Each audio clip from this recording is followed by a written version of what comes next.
le principal obstacle au bonheur, c'est nos propres pensées. C'est pas quelque chose d'extérieur à soi. Le bonheur pour moi, c'est la liberté. Pour moi, c'est très simple en fait, le bonheur. C'est juste être. Bienvenue sur le podcast C'est quoi le bonheur pour vous ? Je m'appelle Julien Perron, je suis le réalisateur du film C'est quoi le bonheur pour vous ? Pendant plus de 4 ans, je suis parti à travers le monde pour interviewer 1500 personnes autour de cette question fondamentale. À travers ce podcast, on parlera bien-être, développement personnel et médecine douce. Je vous souhaite un merveilleux voyage sur la route de la connaissance de soi.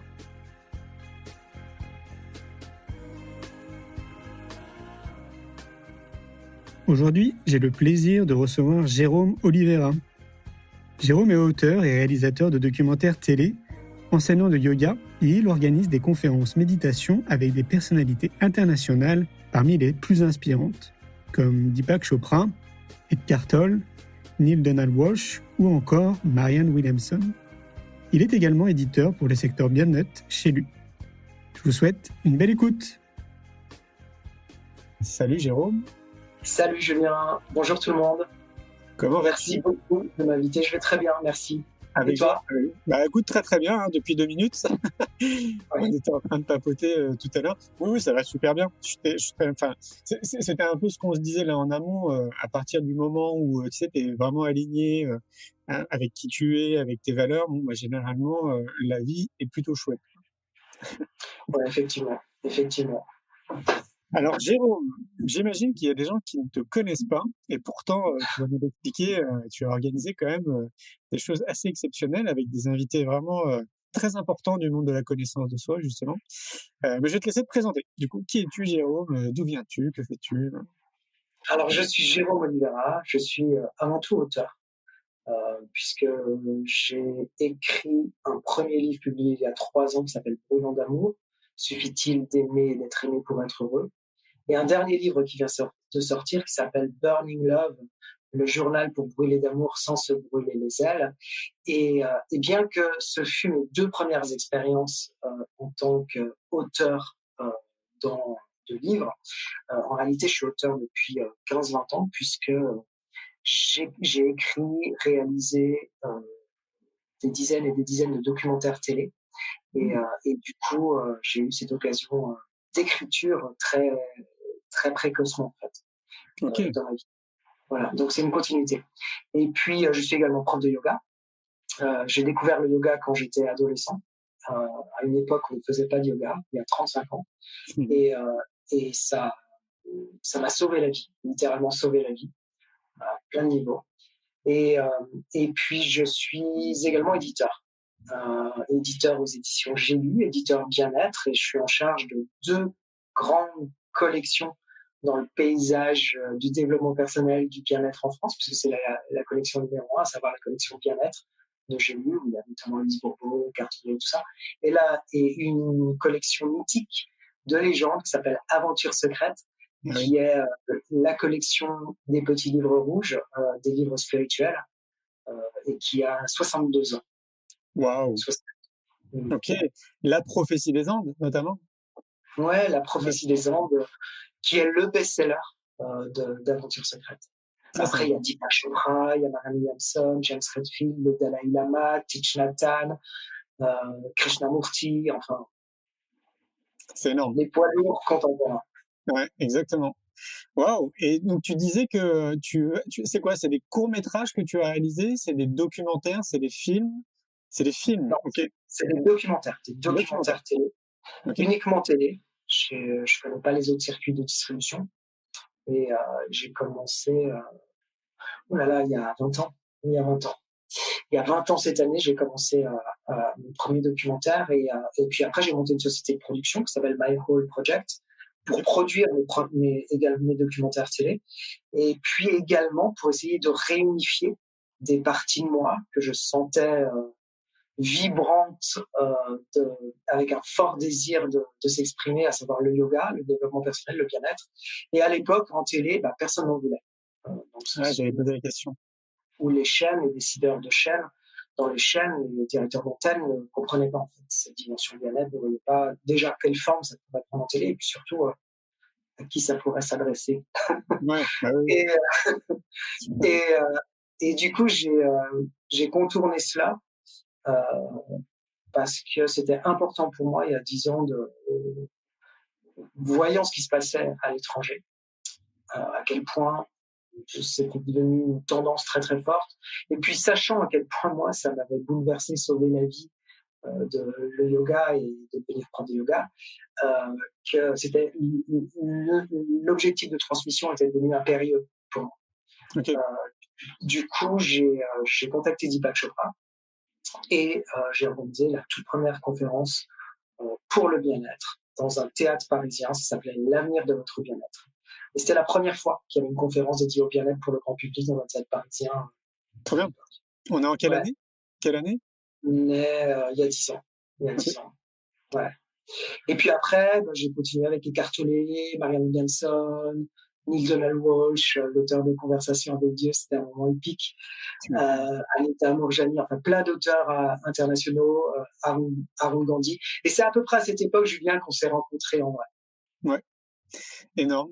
Bah oui, parce que je pense que tu fais partie, comme tu le soulignes, un peu quand même des précurseurs, tu vois, dans tout ça, quoi. Et c'est chouette, je trouve, qu'on puisse discuter 10 ans après, parce que c'est ce qu'on se disait juste avant. T'avais pas prévu avant les périodes de confinement, un jour d'être éditeur chez lui. Non. Et ouais. Et c'est la main magique de la vie qui fait que mon nom est arrivé sur la table, le bureau de la directrice de Génie que je ne connaissais pas, qui voulait prendre ses fonctions et qui voulait pour occuper la fonction d'éditeur bien-être, non pas un éditeur classique avec un master d'édition, des expériences dans une maison d'édition, mais plutôt un expert du bien-être et qui a un contact avec les auteurs et puis qui quelque part incarne ou a fait vivre ça. Je ne savais pas trop quelle était son intention au départ, et elle m'a envoyé un mail pour que l'on se rencontre. Je ne savais pas à quelle fin. Et puis on a passé 2 heures ensemble dans un café, et à la fin, elle m'a proposé de devenir éditeur. On était juste avant le Covid, donc j'ai demandé un temps de réflexion, mais évidemment mon cœur me disait j'ai envie d'y aller, parce que lorsque on propose un job d'éditeur, alors qu'on n'a jamais imaginé, rêvé, fantasmé de devenir éditeur, ça ne faisait pas partie de mon plan de parcours, j'ai trouvé l'accident intéressant. Ah oui. Donc j'ai relevé le défi et j'ai dit oui, j'ai commencé juste après le 2 juin 2020, juste après le premier confinement. Okay. Et voilà, c'était un grand moment pour moi. Ouais, j'imagine. Pourquoi Burning Love? Ça me fait penser, tu sais, à Burning Man. Il y a un rapport ou pas? Alors, il y a un rapport probablement inconscient, okay, dans le sens où je suis Burning Man. Ah, intéressant. Ok. Je suis Burning Man. Dans le sens où, alors déjà, je rêve d'aller à ce festival et j'espère y aller l'année prochaine. Alors, pour les gens qui ne connaissent pas, c'est un festival qui se passe dans le Nevada et c'est un festival de musique électro, d'art contemporain, mais également de spiritualité et a priori complètement écolo, en tout cas écologiquement responsable, dans le sens où il ne reste rien après des traces humaines dans le désert, et ça dure, je crois, 1 semaine. Et c'est une expérience collective assez démente et intéressante que j'ai envie de faire. La raison pour laquelle je suis Burning Man, c'est parce que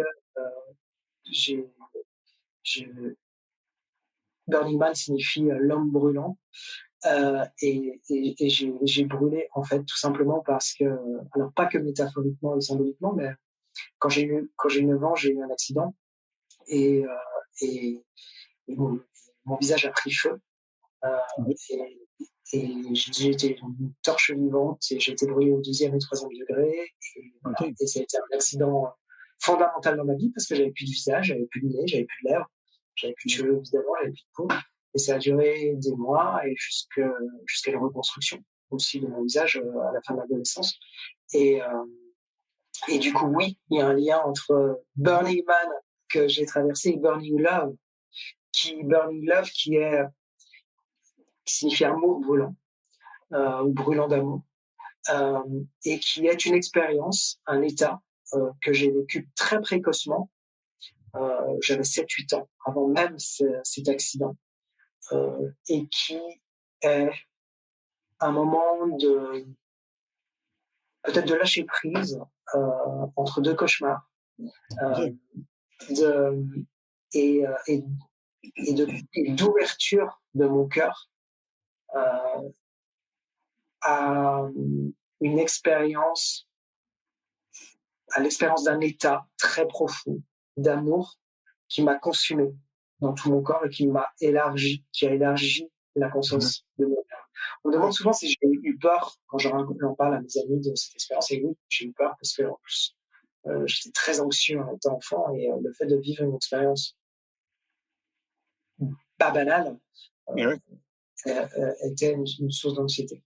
Mais donc du coup, j'ai appelé Burning Love parce que je sais à la fois physiquement par les brûlures, mais également de façon beaucoup plus subtile et sensible, que l'amour est une flamme qui peut nous brûler, nous consumer, pendant très longtemps nous faire mal. Les douleurs qu'on peut ressentir au moment d'une séparation amoureuse ou au moment d'angoisse amoureuse sont très comparables aux brûlures physiques dans le cœur. C'est vraiment très très comparable. C'est quelque chose qu'on ne peut pas éteindre, qu'on ne peut pas soulager, et qui nous consume un peu comme la flamme peut consumer sans être visible le plastique. C'est très comparable dans le cœur. Et en même temps, il y a un autre amour, un amour lumineux, qui est également une flamme qui nous élève et qui nous envahit, qui se transmet, qui nous transforme et qui nous mute peut-être en être de lien, en être lien, bien plus qu'être humain. Et est-ce qu'il y a une phase intermédiaire entre les deux? La phase intermédiaire, c'est ce que j'essaie de transmettre. Okay. Tout simplement parce que à partir du moment où j'ai vécu ça dans ma chair, j'ai vécu ça dans mon cœur, j'ai vécu ça la nuit, et puis j'ai revécu ça quand j'ai commencé jeune le premier cours de yoga.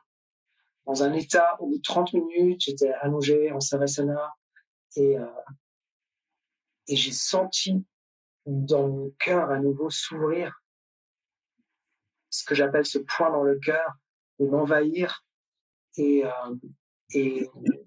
m'étendre au-delà des limites de mon corps et de moi-même et de ma conscience. Et j'ai su à ce moment-là que le yoga m'accompagnerait toute ma vie. Et donc, j'ai voulu essayer de favoriser à nouveau l'émergence de ça. Et parvenant à favoriser l'émergence, en comprenant comment je pouvais m'installer durablement dans cet état, de faire en sorte à ce qu'il devienne un point de repère, une boussole dans ma vie, une boussole sensorielle, émotionnelle, consciente, eh bien, le fait de le favoriser pour moi m'a permis de pouvoir le transmettre. C'est ce que je sais à la fois dans mes cours de yoga, mais surtout également dans mes livres. Ok. Est-ce que ça me fait penser à l'expansion de conscience, ou c'est un peu trop fort? Oui, c'est ça? Oui, c'est ça. Ok. C'est un état d'amour. Alors, c'est une expansion de conscience, sauf que aujourd'hui, dans la littérature de genre accordée à ça, dans notre époque, parce que ça n'a pas toujours été le cas, c'est plutôt mental. Cette expérience de conscience, elle est plutôt mentale. On est parfois à la limite de l'imaginaire. C'est parfois le danger.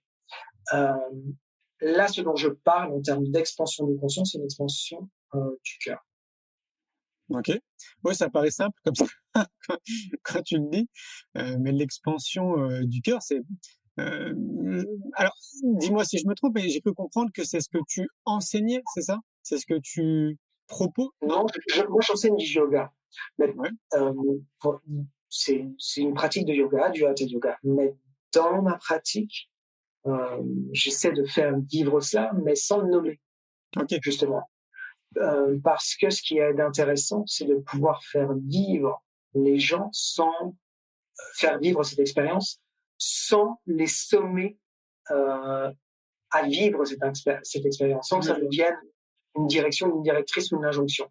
C'est plutôt comment moi, en tant qu'enseignant, je peux favoriser cet état, que ce soit dans mes livres ou dans une séance de yoga, mais au-delà dans ma vie, dans mes relations, dans mes liens. Comment je peux essayer de transmettre cela?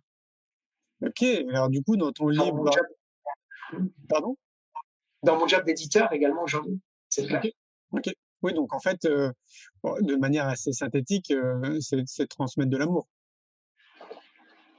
Non, c'est pas transmettre de l'amour parce que ça veut pas dire grand-chose transmettre de l'amour parce qu'un jour on aime, un jour on n'aime pas, un jour c'est tellement conditionné l'amour que c'est pas transmettre de l'amour.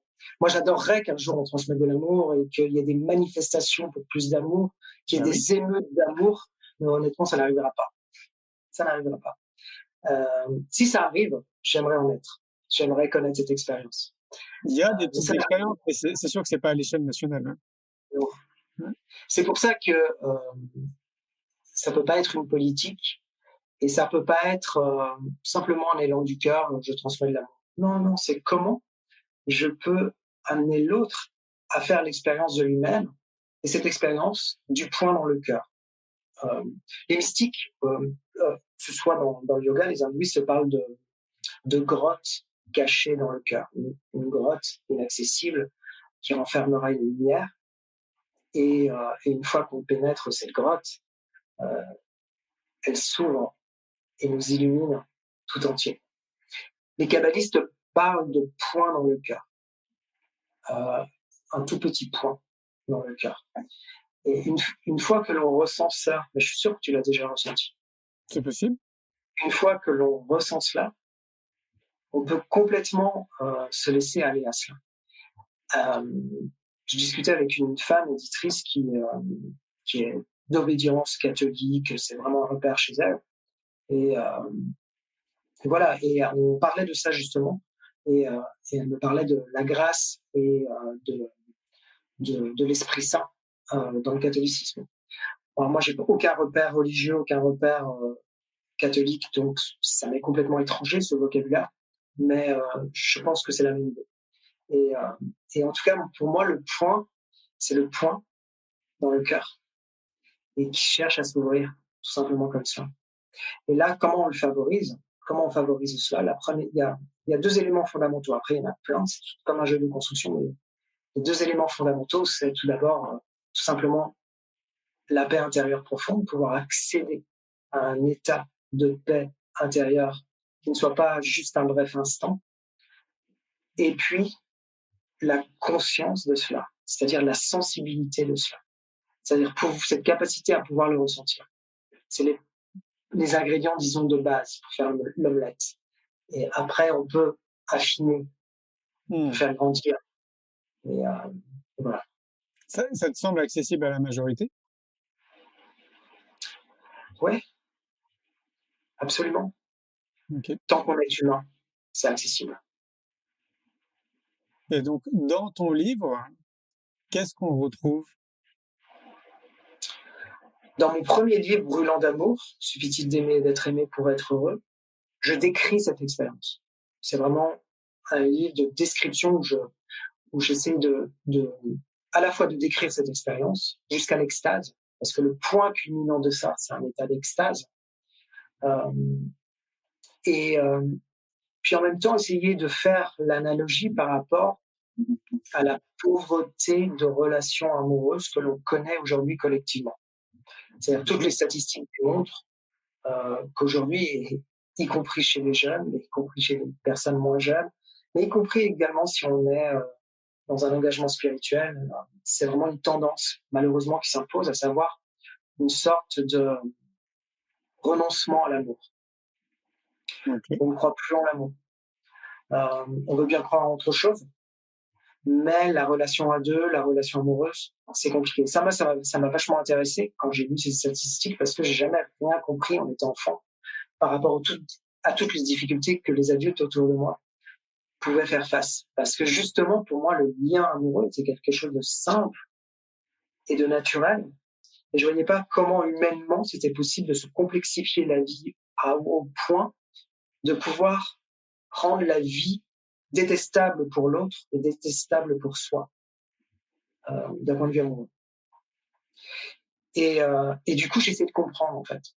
Et donc voilà, donc je mets en face à face cet état d'amour dans ce premier livre, et également ces expériences humaines très compliquées au sujet de l'amour, et voir comment une convergence est possible, et comment l'un, c'est-à-dire l'état d'amour, pourrait aider les relations amoureuses à être beaucoup plus heureuses, épanouissantes, stimulantes, créatives, non formatées, non codées socialement et libres. Voilà un sujet qui me passionne. Parce que c'est des questions aussi que je me pose, hein, comme toi, je pense du coup depuis très longtemps. Moi, j'en suis arrivé à une petite conclusion. Déjà, dans un premier temps, j'ai vraiment le sentiment qu'une bonne partie de la population ne se connaît pas et donc du coup passe totalement à côté d'elle-même. Ce qui est quand même un des points qui est quand même fondamental justement pour rencontrer quelqu'un, pour aller aider quelqu'un, pour être dans la transmission, etc. Et dans l'amour inconditionnel, c'est déjà un minimum quand même de se connaître. Et donc je me dis que dans un monde idéal, deux protagonistes qui sont en train de cheminer vers eux depuis très longtemps, imaginons depuis l'enfance, idéal, donc dès le système éducatif, au foyer, dans la société, tu vois, c'est vraiment le top, on apprend vraiment à se connaître le plus tôt possible. Et puis en fait, ces deux individus, à un moment donné, se rencontrent par le fruit de synchronicité, la vie en fait, tout simplement, parce que moi je pense qu'il n'y a que des rendez-vous. Et là, je pense qu'il y a possibilité de cheminer ensemble. Parce que déjà, en fait, les deux se connaissent bien, et qui continuent tous les jours à cheminer vers eux-mêmes, à prendre soin d'eux, etc. Ça me semble le schéma idéal pour construire un couple épanouissant, qui nous tire vers le haut, dans lequel on se sent bien et qui participe à notre développement personnel. Le constat alors d'aujourd'hui, c'est qu'on n'est pas du tout dans ces couples-là. On est plutôt face à des personnes qui se mettent ensemble pour des raisons qui n'arrivent pas, je pense, à déceler tout de suite. Peut-être que ça vient par la suite, mais qui sont fatalement pas liés à ce que je viens d'expliquer. Est-ce que c'est aussi ton constat? Ouais, c'est totalement mon constat, et du coup, j'en suis arrivé très naturellement à vouloir faire vivre cela à travers Burning Love, mon second livre qui vient juste de paraître, donc le journal pour brûler d'amour sans se brûler les ailes, où c'est justement 200 questions pour apprendre. En réalité, il y en a beaucoup plus, mais je ne veux effrayer personne. Mais c'est 200 questions qu'on s'est jamais posées au sujet de soi, au sujet de son rapport à l'amour, de ses mécanismes amoureux, pour essayer de remonter le fil en fait très très loin au cours de son histoire. C'est-à-dire à partir du moment où les premiers liens se sont tissés, les premiers liens d'attachement, les premiers liens d'amour reçus, les premières blessures, tout ça de la primo-enfance, mais également toute cette réactivation lors de la seconde naissance que l'on vit au moment de l'adolescence, où on est à la fois comme un nouveau-né extrêmement sensible, et ce sont deux phases fondamentales au niveau de la structure amoureuse, en plus de tous les codes que l'on reçoit, les injonctions familiales, les codes sociaux, les projections, les désirs, les fantasmes, tout ça passé à la moulinette de toute notre structure psychique, ça donne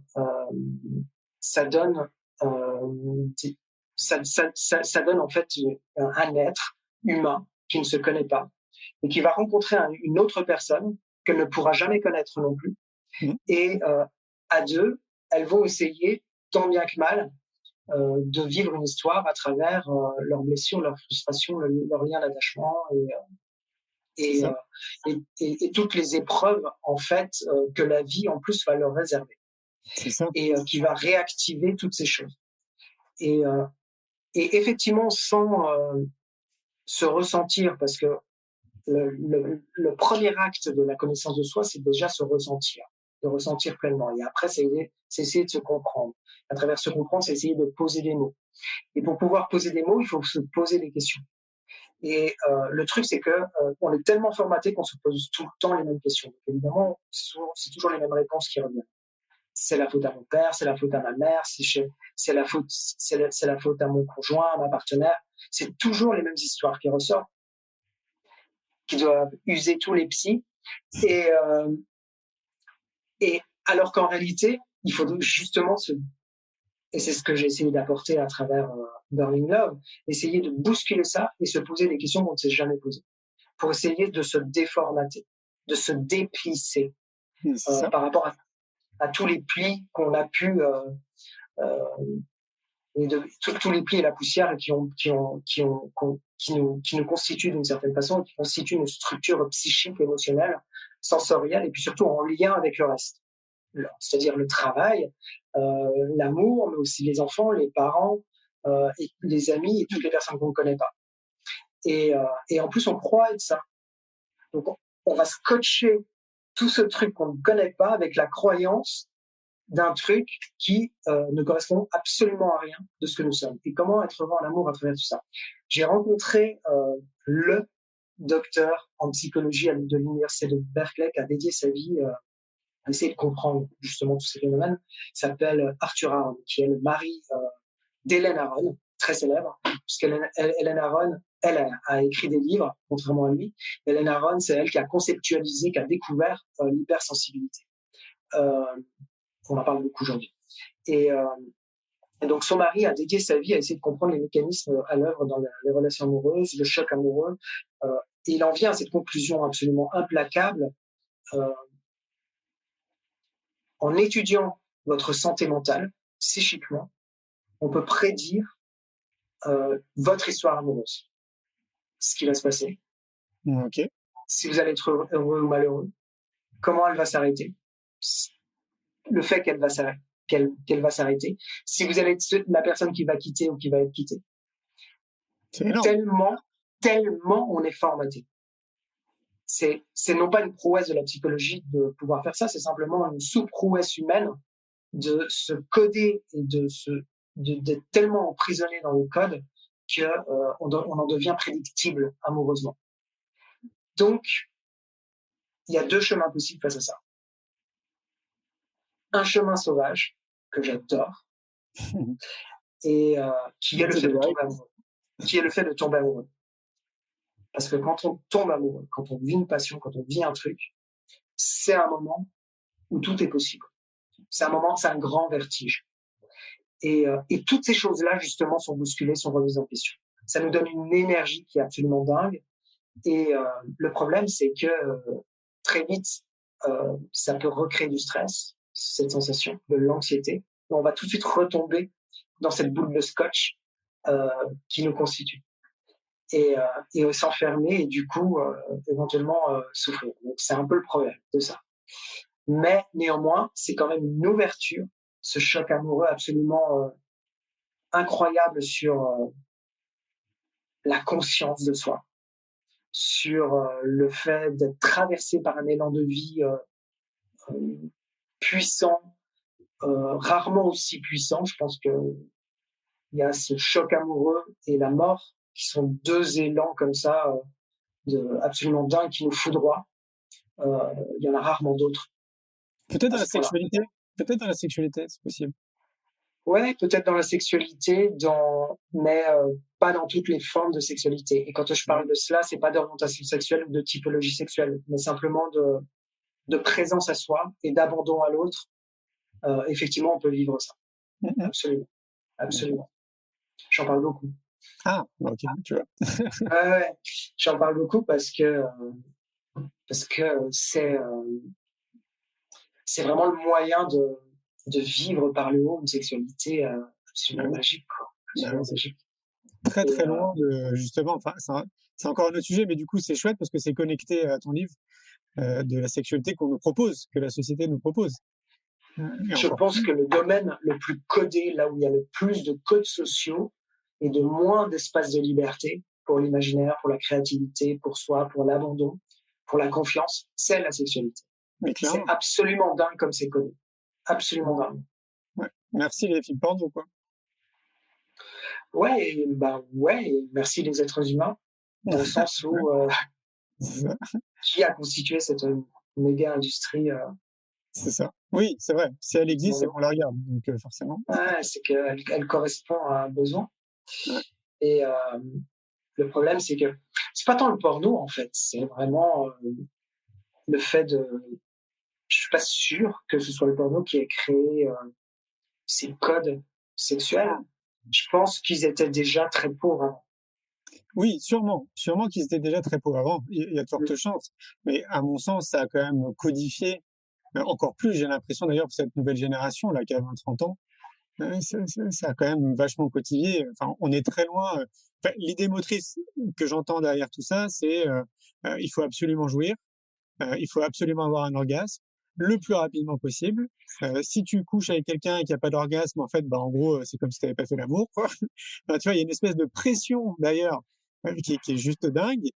Et on en oublie juste, en fait, de prendre du plaisir, que c'est juste un bon moment, tu vois, à passer ensemble. Et pour moi, je pense que c'est lié quand même, c'est sociétal. Mais je crois quand même que l'impact de YouPorn, de tous ces films porno, est quand même assez important, quoi. Là où ça a un impact, en fait, c'est que ça crée une addiction. En Ça plus, crée une addiction. mais oui, c'est Et, ça. et, et c'est là où effectivement, ça s'insinue dans nos sexualités. Mais la sexualité a toujours été codifiée, extrêmement codifiée dans quasiment toutes les civilisations, dans toutes les époques. Mais il est possible de vivre autre chose. Il est possible de se libérer. Et comme de tous les autres codes, si on parvient aujourd'hui à remettre en question l'idée d'une norme sexuelle, l'idée d'un genre, le fait que l'on puisse choisir cela, pourquoi il n'en serait pas autrement avec la sexualité? Enfin, ça me semble assez logique, quoi. Bah ouais. Le problème aussi de toute l'imagerie autour de cela, c'est que ça a créé des injonctions, l'injonction de performance, et puis ça a créé une forme de lettre de noblesse, à savoir, à travers cette performance, si tu l'as, ben, t'es mieux que les autres, et si tu l'as pas, t'es moins bien, quoi. Et on se juge, on juge les autres à l'aune de cela, à l'aune de ces codes. Exactement. Bref. Ouais. Et d'ailleurs, et ça empêche très très souvent des rencontres. Bah, bien sûr, trop de pression. Ouais, absolument, absolument. Donc tu en parles dans ton livre. Ouais, je parle beaucoup dans les deux livres, et encore plus dans Burning Love, le fait d'essayer de comprendre, en fait, justement, d'ouvrir ça, de décortiquer cela. Il y a aussi une question qui est liée aux parents, alors pas liée à la sexualité, parce que, sauf si on connaît la vie sexuelle de ses parents, mais bon, je pars du principe qu'on ne la connaît pas, parce que la majeure partie, je pense, des gens la connaissent. C'est pas vraiment, mais la manière dont le couple résonnait, en fait, pour soi en tant qu'enfant, on se construit également avec ça. Alors, soit en adhésion, en affinité, on peut ressembler à ce couple parce qu'on l'a aimé, parce qu'il nous a fait du bien, et parce qu'il nous a sécurisé, et on pense que c'est le seul modèle de couple viable pour soi. Ou au contraire, on va vouloir s'en écarter, donc dans un premier stade, on va être dans un rejet pour vivre autre chose. Mais très très souvent, on va se rendre compte, peut-être 10 ans, 20 ans, 30 ans plus tard, qu'en fait, en voulant vivre complètement autre chose, on a dupliqué quelque part le modèle de ses parents. Et là encore, c'est encore des codes, en fait, qu'on a intégrés, et malgré soi. Et donc, j'essaie d'ouvrir par des questions qui nous bousculent, c'est-à-dire vraiment, j'essaie de faire en sorte, à travers ce livre, de prendre la main le lecteur, de l'emmener à l'intérieur de lui-même, de son histoire, de son parcours, de le faire réfléchir avec douceur, avec fun et avec profondeur, et de lui poser des questions qui ne s'étaient jamais posées auparavant sur lui-même. Vraiment, c'est vraiment un effort d'écriture et de recherche que j'ai fait par rapport à cela, pour justement essayer de briser, en fait, tout cela, pour essayer d'amener une liberté, parce que je pense que la liberté et la joie, c'est les choses les plus nobles que l'on puisse offrir aujourd'hui. Est-ce que tu peux nous dire une question?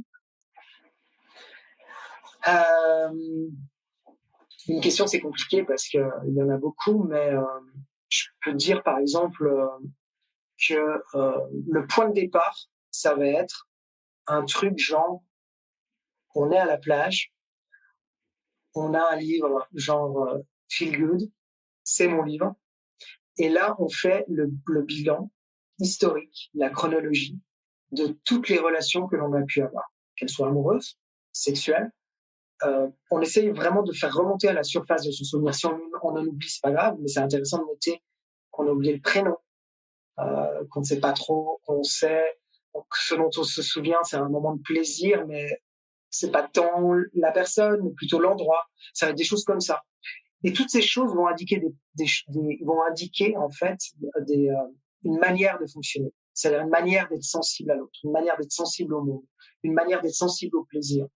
Toutes ces choses-là vont faire que, à partir de ça, je vais accompagner le lecteur pour l'amener à tisser un lien en lui-même de plus en plus profond, en faisant le tour en fait à la fois de ses projections, de ses croyances, de son histoire bébé avec tous les liens d'attachement, lui faire prendre conscience en fait de la manière dont on peut s'attacher aux autres et en quoi ça influence et détermine, conditionne, alourdit toutes les relations amoureuses, y compris sexuelles, si elles sont juste sexuelles, et jusqu'à une élévation d'amour. C'est vraiment le parcours du livre. C'est partir des choses très basiques de son histoire, amener une prise de conscience, faire le tour de soi en profondeur, et ensuite faire vivre au lecteur une expérience, celle du point dans le cœur, et cette élévation d'amour. Ça veut dire qu'il faut être prêt pour lire ton bouquin, parce que j'ai l'impression que c'est une belle descente vers soi-même. Faut en avoir le désir. Ouais. Mais je pense que c'est vraiment, je suis hyper heureux parce que vraiment j'étais très fébrile en écrivant ce livre parce que c'était un travail de recherche très très long et j'étais hyper soucieux de vouloir bien l'écrire, d'être le plus juste et précis possible parce qu'il y a une responsabilité d'auteur à ce moment-là. On peut pas écrire n'importe quoi, on peut pas amener le lecteur à faire n'importe quoi. Et donc j'ai eu beaucoup de garde-fous autour de moi pour m'accompagner en cela. Maintenant qu'il est sorti, je pense que, comme toi, j'ai eu des retours d'un mois et demi, enfin toi, a priori très rapidement, sur ton livre, que je n'ai pas encore lu, mais que je vais lire cet été, promis, à la plage, en vacances. Merci. Et vu les retours que j'ai, c'est absolument dingue et bouleversant. Enfin, chaque jour, j'ai des messages de lecteurs que je ne connais pas et qui m'expliquent ce qu'ils ont vécu à travers ce livre et cette transformation. Et l'histoire la plus incroyable qu'un lecteur a partagé avec moi, c'est un garçon qui est jeune, qui a 26 ou 28 ans, je ne sais plus très bien, qui vit en Suisse et qui fait une thèse sur la biodiversité, l'environnement. Et il était bloqué dans l'écriture de sa thèse. J'ai cru comprendre pour des raisons de et il devait rendre sa thèse fin juin. Et il n'y arrivait pas. Il n'arrivait pas à l'écrire, Il était bloqué au milieu de sa thèse. Et ça a eu un impact très fort sur lui, dans le sens où ça a développé une anxiété de ne pas pouvoir écrire. Il a pris 10 kilos, il a fait une pelade. Il avait envie de dormir tout le temps. Enfin, voilà, des signes d'anxiété, de dépression très très forts. Il a fait mon livre. Alors je suppose que c'était un peu lié à une relation amoureuse et il m'écrivait pour me remercier et me bénir parce que il a terminé sa thèse à l'issue de mon livre en 3 semaines et que pour lui c'est grâce à mon livre et donc il me remercie. C'est génial. Et c'était juste incroyable. Voilà, c'est le genre de témoignage que je ressens. Ok. Ça me fait penser à une question. Tu sais, le premier film que j'ai réalisé s'appelle C'est quoi le bonheur pour vous? Ouais. Et en fait, et plus les années passent, et plus j'ai envie de réaliser un film qui pourrait s'appeler C'est quoi l'amour pour vous? Et du coup, peut-être la première personne à qui je vais poser la question. C'est quoi l'amour pour toi, Jérôme? Là, tu me poses la question. Là, je te pose la question. C'est une bonne question. C'est une très très bonne question. Pour moi, l'amour, si je devais résumer l'amour en un mot, c'est le lien. L'amour est un lien. Chaque lien est une opportunité d'amour. Les liens avec les personnes, les liens avec soi, les liens avec la nature, les liens avec la vie, les liens avec l'univers, peu importe, tous les liens. Et plus on multiplie les liens, plus on est en lien, et plus on est en capacité d'aimer et d'ouvrir son cœur. C'est la première chose, c'est ce lien. Ok. Le lien est amour. Et c'est à travers ce lien que va pouvoir circuler l'amour. Mais l'amour est aussi un état. C'est un état qui nous transporte au-delà de toutes les limites de nous-mêmes, notre corps, nos croyances, notre imaginaire, le temps, l'espace, au-delà de tout. Ça nous transporte au-delà. Et c'est là où on touche un peu l'extase, parce que l'extase, il y a l'idée de se transporter au-delà de nous-mêmes, dans un autre état. L'amour offre cela. Puis l'amour, c'est aussi une force. C'est une force qui a cette capacité de nous élever, de nous guérir, de nous donner de l'espoir, de pardonner, de vouloir la vie et d'accepter. D'accepter. Est-ce que ça serait pas la clé de notre humanité, l'amour? Moi, je milite beaucoup pour une révolution d'amour, Ah pour un oui, état d'amour. Et comme je te le disais tout à l'heure, je pense qu'elle ne sera pas politique. C'est impossible qu'elle soit politique. Parce que par essence, l'amour ne peut pas s'inscrire dans une forme de lutte, de combat. Parce que justement, l'amour, c'est aussi accepter. Et accepter le fait que l'on puisse désirer autre chose. Qu'on le comprenne ou qu'on ne comprenne pas, que l'on pense que c'est bien ou pas bien, peu importe sa morale et ses identités, ses référents, mais je pense que l'amour ne peut pas être une révolution politique, mais c'est une révolution humaine. Et en touchant chaque être, un par un, tout simplement déjà en étant cela et en favorisant cela autour de soi, c'est là où on touche au collectif, c'est là où on touche à cette révolution humaine, et c'est là où l'être humain est appelé à plus d'amour. Et ce qui m'effraie aujourd'hui, c'est de voir, d'entendre des gens, notamment dans la spiritualité ou dans le développement personnel, qui veulent s'écarter de l'amour parce que pour eux, l'amour, c'est égal toxique, relation toxique. Ouais, il y a une forte tendance par rapport à ça dans le développement personnel et la spiritualité. ok. Il y a aussi cette idée de hiérarchie de valeurs, à savoir l'amour amoureux, c'est pas noble par rapport à un amour qui serait divin ou inconditionnel. Et voilà. Ah oui. Du coup, il y a des déchirures comme ça déjà au sein même des gens qui devraient être sensibles à ça, me semble-t-il. Bah oui, c'est clair, oui. Et puis, je sais plus exactement ce que je voulais dire, quel était le chemin de cela, mais je pense qu'on touche au collectif en vivant, en se laissant transformer, appelé à cet état. Et je pense que c'est vraiment l'avenir de l'humanité, pour répondre à ta question, et ce que tu disais, ça me semble évident, parce que c'est la seule chose qui peut nous garantir de rester humain.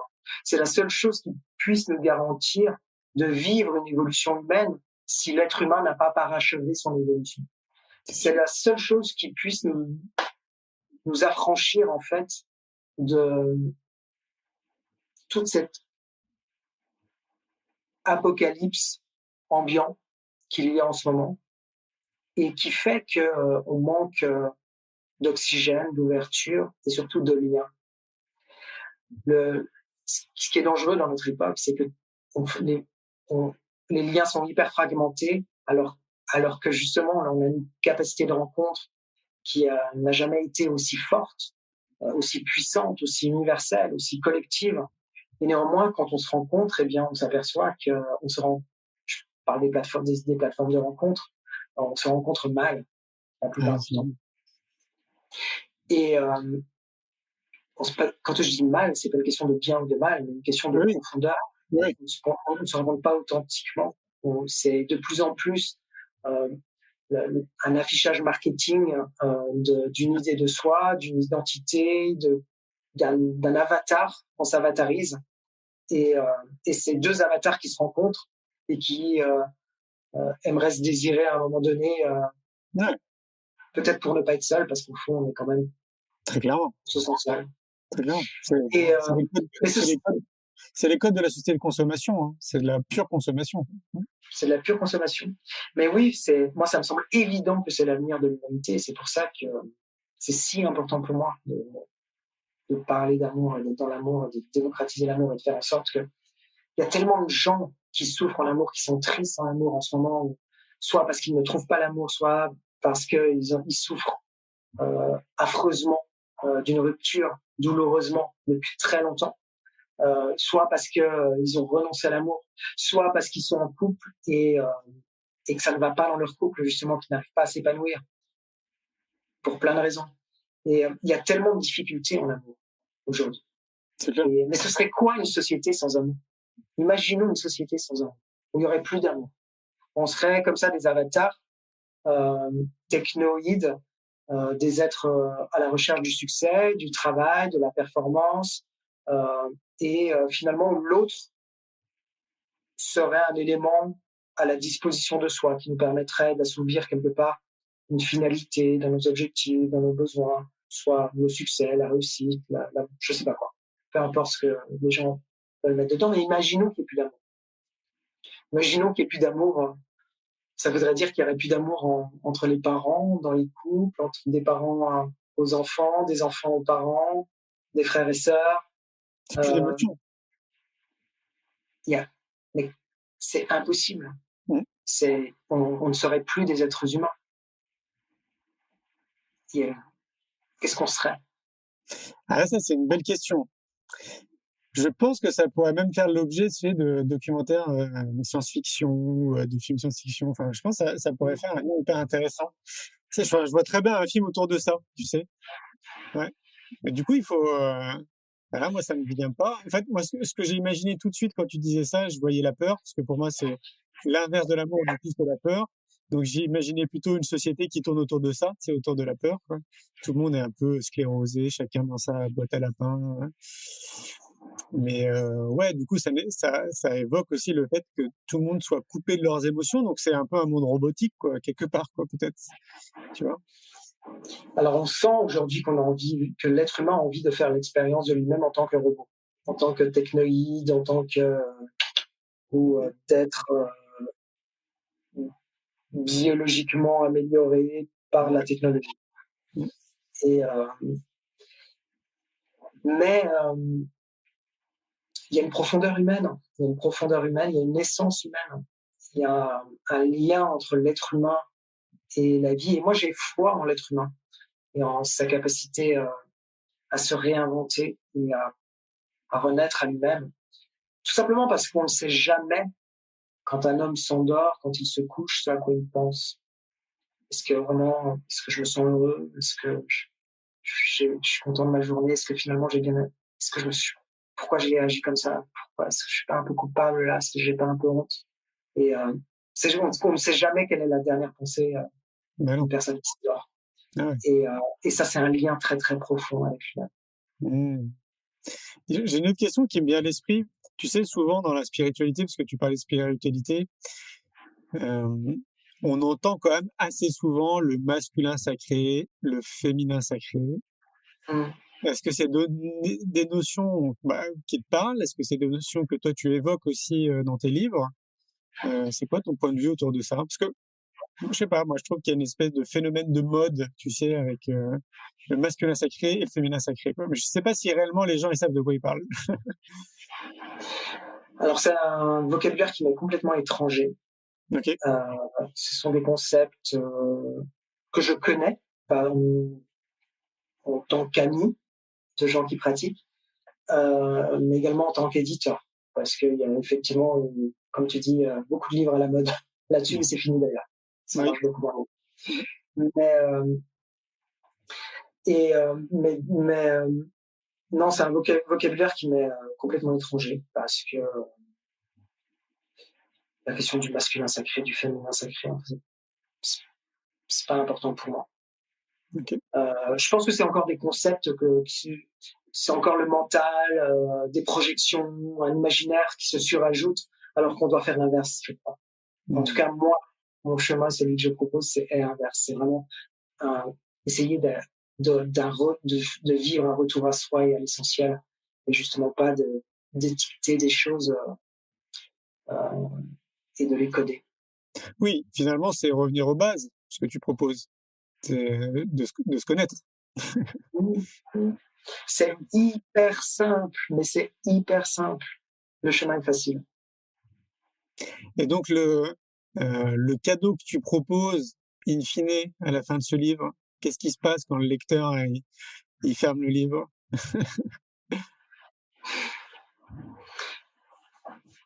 Il l'offre Ah, parce que je pense que,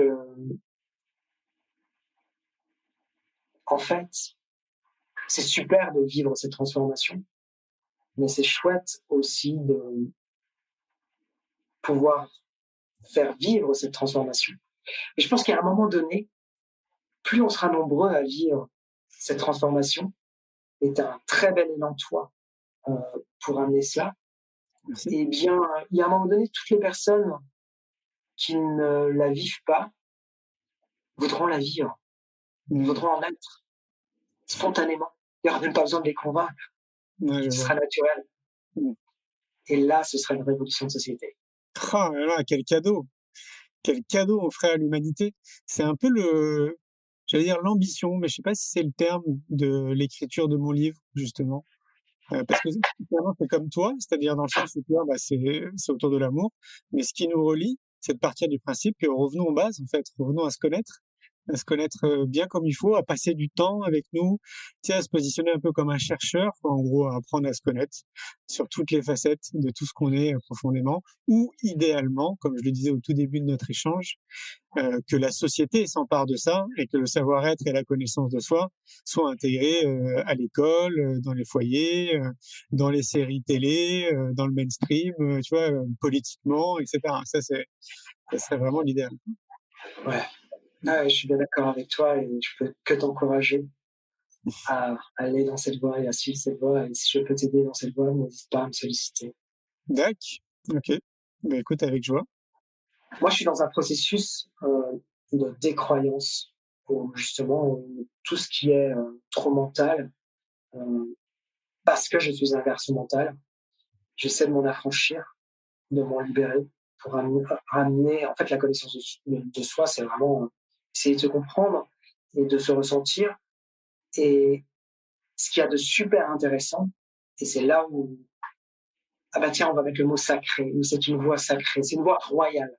C'est dans le sens où, une fois qu'on l'emprunte, on a plus envie de la quitter. Et ensuite, ça dure toute la vie. C'est un chemin d'une vie. Parce que la vie fait que la vie est le mouvement et qu'il y a toujours, par essence de la vie, de la destruction et de la création, de la mort, de la naissance. La vie est rythmée ainsi, notre propre corps est rythmé ainsi, et qu'à chaque étape, on se redécouvre d'une certaine façon. Mmh. Et c'est intéressant de prendre conscience de cela. C'est très intéressant. Mais ouais. Prendre conscience, c'est le premier pas, j'allais dire. Et après, moi, ce dont je rêve, c'est qu'il y ait davantage de personnes qui passent à l'action. Tu vois, je trouve que, alors, je vais parler essentiellement pour la France, parce que je trouve que dans d'autres pays, on passe à l'action quand même un peu plus rapidement. Moi, je trouve qu'ici, on est très intellectuel, tu sais, et on est très créatif d'ailleurs, c'est génial, hein.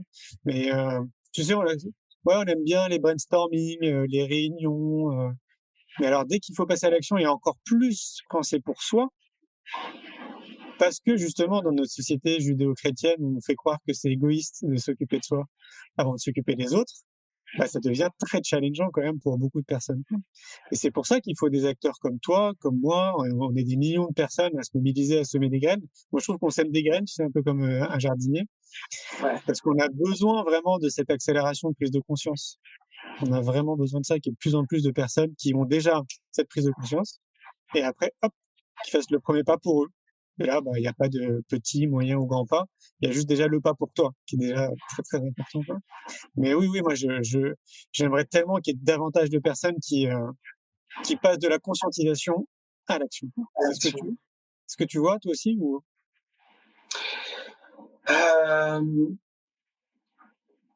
Je pense que, en fait, ce passage de la conscientisation à l'action, il est lié au niveau de conscience.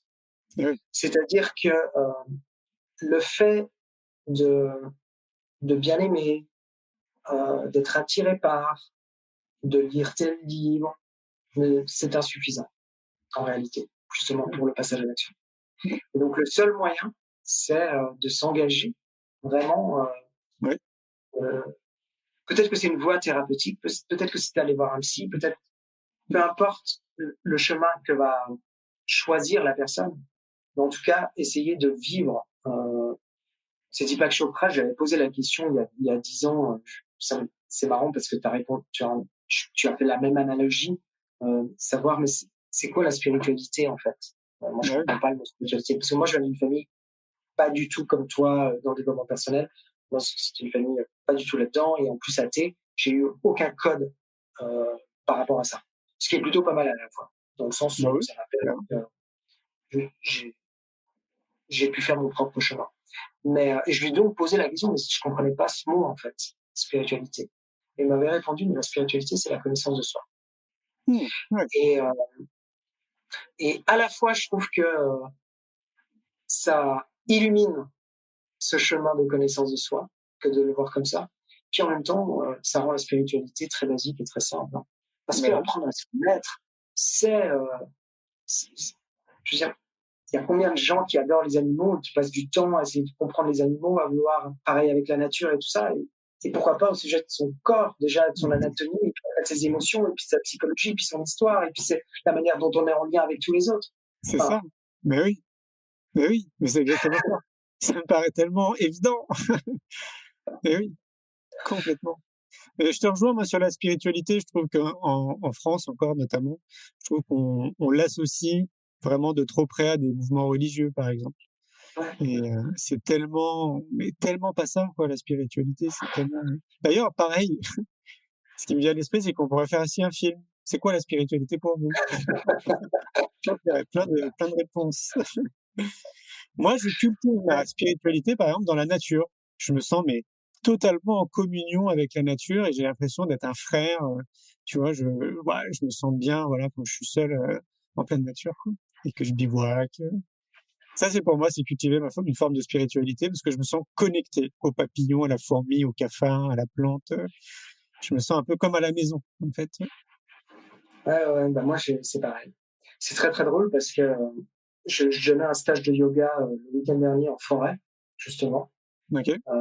Et à la fin de la journée, on était tous ensemble, c'était chouette. Puis il y a une guêpe qui s'est posée sur ma joue. Et moi, j'ai absolument pas peur des insectes comme ça, enfin, les abeilles, les guêpes, je touche pas, voilà, je ne vais pas partir, tout ça. Sauf que j'avais mes lunettes et très vite, mais vraiment, j'ai pas eu le temps de calculer, elle est venue sur mon œil. Et j'ai pas bougé. Je suis resté hyper tranquille. J'ai évidemment fermé l'œil. Et elle circulait comme ça. Et en plus, elle était emprisonnée derrière ma lunette. Et puis tout le monde commençait un peu à hurler autour de moi en disant ah. Et je me disais, non, il faut être plutôt calme, dans le sens où si je bouge la lunette, si je fais n'importe quoi, elle va me piquer l'œil. Je n'ai pas envie qu'elle me pique l'œil. Et donc, je suis resté tranquille. J'ai attendu qu'elle parte. C'est ce qu'il faut faire. C'est ça. Et en fait, j'imagine que c'est aussi ça, ce dont tu parles avec le contact de la nature. On est de la nature. C'est pas la nature et nous. C'est pas nous qui malmenons la nature, c'est nous qui nous malmenons. Tout à fait. Je vais te poser une dernière question parce que je trouve que j'ai plein d'autres questions, mais ça fait déjà 1 heure. C'est quoi le bonheur pour toi, Jérôme? C'est quoi le bonheur pour moi? Ouais. C'est de me sentir vivant. Merci, Jérôme. Merci, Julien. Merci à vous. Avec joie, c'était cool. Merci beaucoup. Pour les gens qui veulent rentrer en contact avec toi, c'est possible? Ouais, je réponds à toutes les personnes. Je peux avoir un délai, mais je réponds à tout le monde. Comment on fait pour te contacter? Le plus simple, c'est sur Insta. Si vous avez Insta, mais ça peut être Facebook. Voilà. Ok, donc Jérôme Oliveira sur Insta et on tombe tout de suite sur toi. Absolument. Ouais, tout à fait. Ok. Et si on veut suivre tes cours de yoga, On m'écrit en message et je donne toutes les infos. ok. C'est des petits groupes. Je constitue à chaque fois des petits groupes. D'accord. Tes livres, on les trouve partout aussi, j'imagine. Librairie. Ouais. Bravo pour tout ce que tu fais, Jérôme. Merci d'être. Merci Julien, merci à vous. Avec joie. À bientôt. Belle soirée. À tout bientôt. À bientôt. Merci. Ciao. Au revoir.